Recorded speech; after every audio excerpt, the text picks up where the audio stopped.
What's going on, guys, and welcome to Who to Sign For. Now in this series I'm giving you my recommendations on what players to sign for a specific team in career mode. Before we go on, I will say that the signings you'll see aren't designed to be realistic, and that the player ratings and potentials of the players may vary depending on what database you're using and how they perform for you during the season.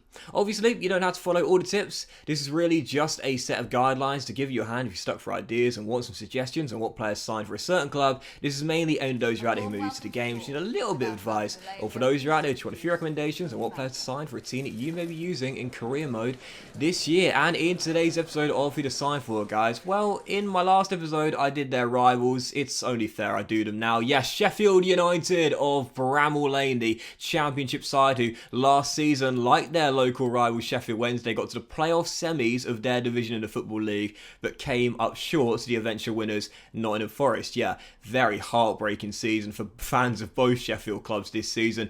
But Sheffield United, great team to do an RTG with in the second tier of the English football pyramid. Loads of reasons why. Let me give you a few of them. Well, of course, just a couple of years ago they were in the top tier, and in their first season in the Premier League, back in the 2019-2020 season, they had a fantastic season. They finished in the top 10. It was a really great finish under Chris Wilder. But of course, the following season, it was what you call second season syndrome. They ended up getting relegated. They had an abysmal start to the season. Did manage to redeem themselves towards the end of it and finish with a respectable points tally, but were still relegated ultimately. Last season, of course, in real life, trying to get back to the Premier League, they came up short in the playoff semis to Nottingham Forest, who of course went all the way to gain promotion to the Premier League. Sheffield United are a great team. They are one of the best teams in the Championship in terms of rating overall, starting off as a 3.5-star team. They've got great real kit. They got the real stadium, Brammal Lane in the game as well. And there are a couple of decent young talents here with the likes of Ryan Brewster, the former Liverpool striker, and also Daniel Jefferson as well up top too. But as I run you through the squad, we will notice it. It's quite an old one. Definitely needs a rebuild, no doubt about that. There are quite a few players here that are either in their 30s or approaching 30s that need to be shifted on for the long-term future at Bramall Lane. Their starting budget too is really good. For a championship side, you're looking at around 14 to 14.5 mil, and for a second tier side, that's a really good starting budget. So quite a bit of money to work with as well, no doubt about it. In the first season, your objectives: win the league title and reach the last 16 in the FA Cup. Cup objectives going to be very difficult indeed. With this really strong Blades team, no doubt about it, the absolute minimum you should be finishing in is the playoffs. The Championship's a very tough division and very competitive, but really here, this side should be gaining promotion in Season 1, either through the top 2 or through the playoffs.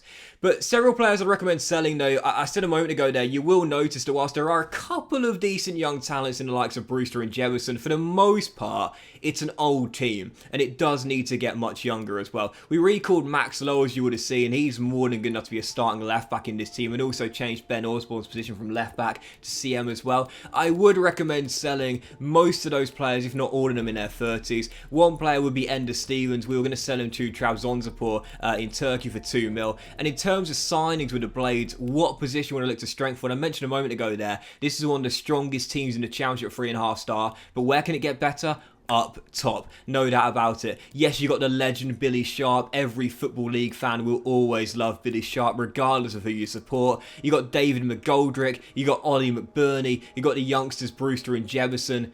But you need better strikers for now and for the future. Yep, you need more firepower now and in the years you're in the top tier as well. I'd recommend 2 new strikers, and the first of which was last year's Championship Golden Boot runner-up to Alexander Mitrovic. He fired Bournemouth up to the Premier League in second place last season.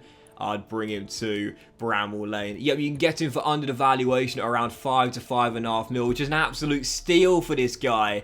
Dominic Solanke of the Cherry, 75 rated with 79 potential. In my opinion, he should have 80 or 81 potential. That's just my opinion. But even so, 23 years old, 75 overall, physically really well-rounded. Bit of pace, bit of strength, and technically very good finisher as well with 76, with attack position 75, shot power 74 as well. He's also got good dribbling stats, 75 for ball control and dribbling too. So yeah, You got Billy Sharp, the legend. You got David McGoldrick, but you're probably going to get rid of both of those guys in the first season. Ollie McBurney's there. Gibbs White is playing up the top as well. But yeah, to me, I'd get two new strikers. The first one was Dominic Solanke, and you might have been able to guess who the other one was going to be. Eddie Nketiah. He's just signed a contract extension with Arsenal, of course. He's taken Thierry Henry's iconic number 14, but in the game, you can still get him for under the valuation because of the fact he's lowly rated for a Premier League side, and his contract is still technically up coming the end of the year in the game. You can get him for around 3 to 3.25 million. We spent 3.2 mil for Eddie Nketiah, and this guy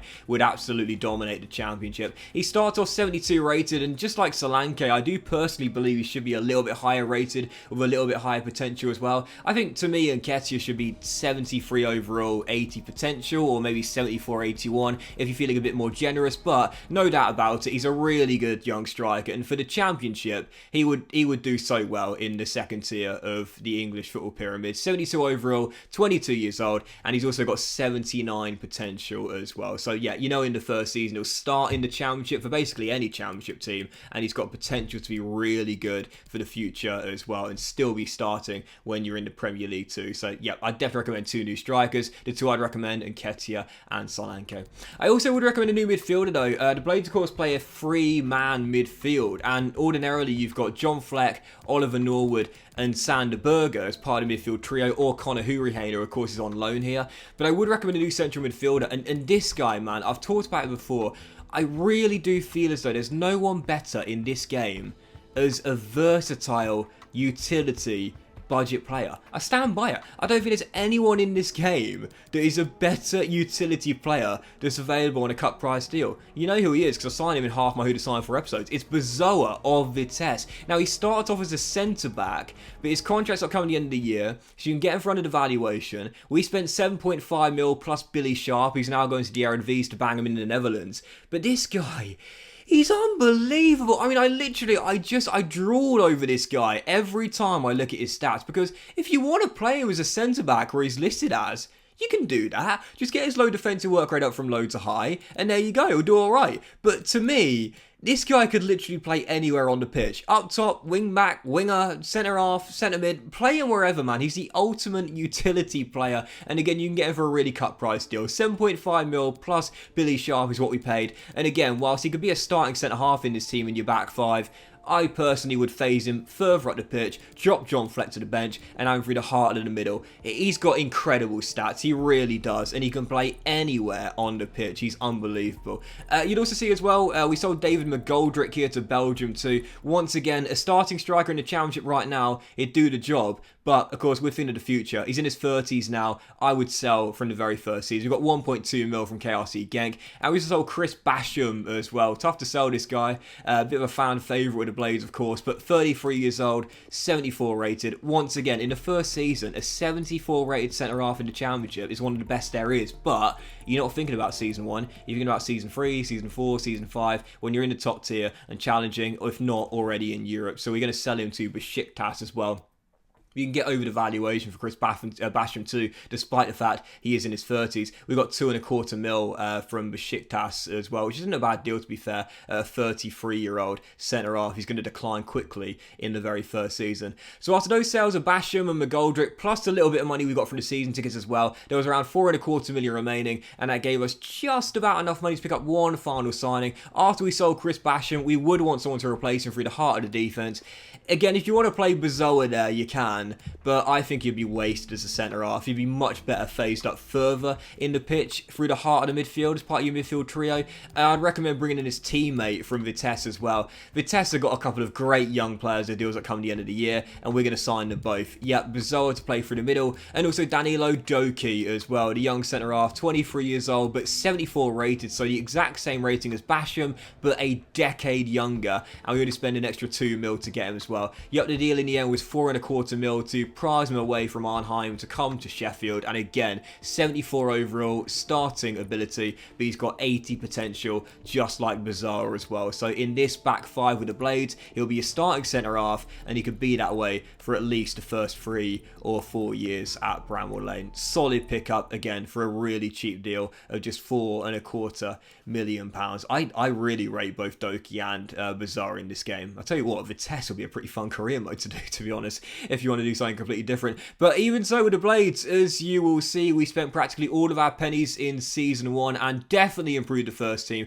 With the Blades, you are thinking of the future, making the team younger and bringing in good replacements for those aging players. We sold Basham, McGoldrick and Stevens all in their 30s for just shy of £5.5 million, and we signed 4 players all in their early 20s for just shy of £20.5 million. It was a net loss of 15 mil. That's a lot for a championship team. Where you look at the first team quality being improved here, Doki coming in to replace Basham, Bizarre coming in to replace Fleck, and up top, Nketiah and Solanke, both in his new starting strike force to replace McGoldrick and Billy Sharp. Not only did the team get much younger, but it got slightly better with much higher potential as well. So yeah, for the Blaze, no doubt about it. Don't look to fill out the squad and bring in loads of squad depth. No, just think about the first season. Don't take a step back. Make sure you've got enough ability as you start off with to be a top 2 team and build for the future as well. So as per usual, it's simulated to the end of the season, and as you can see, well, we were asked to win the league title, and I felt very confident we'd done it as well. I watched the simulation go through, and we won most of our games, including the big games too, against the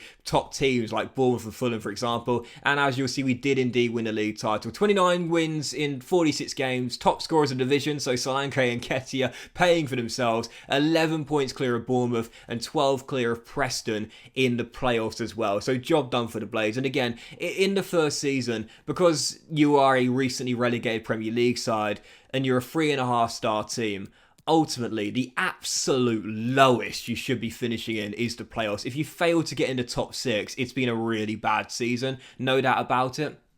And whilst in real life they did miss out on the top 2, they're good enough to go up automatically in the first season because they've got the quality right now. And if you add to it and also improve for the future as well, your team's going to get better as the year goes on, and you'll become one of the strongest, if not the strongest team in the championship via rating alone. That's exactly what happened to us. We grew to a 4-star team, and no doubt about it, a 4-star team in the championship should be going up every single season. So in the end, as you'll see, we did fail our FA Cup objective. Not that it'll matter too much. We were knocked out by Brentford, the Bees, in the last 32, so technically the FA Cup was a failure, but I really don't think the Blades fans would mind one bit if they won the Championship next season and returned to the Premier League. And again, it's a great team to do a career mode with. Not long ago they were in the Premier League and finishing in the top 10, but now in the Championship. They do need to get younger. It's an old side, but it's certainly a great team for an RTG, no doubt about it. And watch Bizarre, by the way. Watch this. Wait.